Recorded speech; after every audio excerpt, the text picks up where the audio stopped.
After watching Brittany's video on the history of the railroads, I think my point that the two are alike was more concreted. She made some very great points in the video about the history of the railroads, talking about the corporate power at their time, how the railroads really evolved and how they changed the way that business was done and how politicians were picked.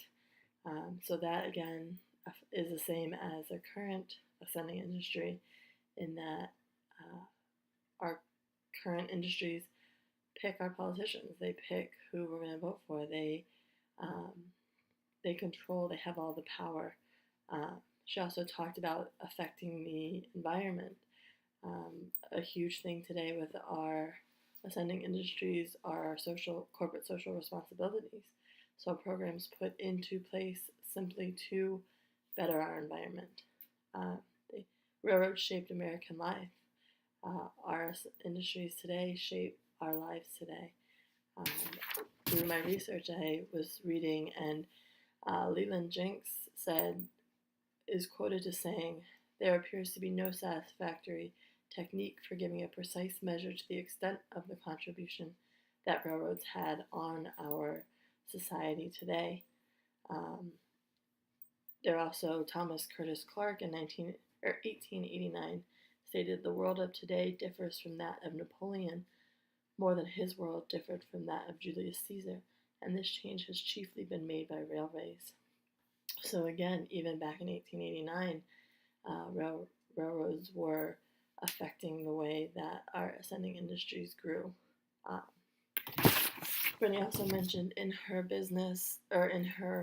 argument that there were 220,000 jobs created with the railways.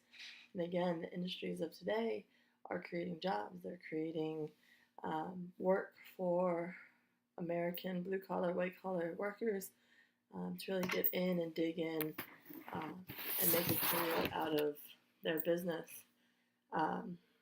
Another quote that concretes the information that we are talking about is, "Writers who have held either that railroads were crucial to American economic growth or enormously accelerated this economic growth implicitly asserted that the economy of the 19th century lacked an effective alternative to the railroad and was incapable of producing one. This assertion is without empirical foundation." So essentially, without the history of the railroads, we wouldn't have a business model for our ascending industries of today. They were called the innovating idea. Again, companies are constantly coming up with ways to innovate and bring new ideas into their company in order to grow their business and show their consumers that we really are going to last the span of time and not fall out.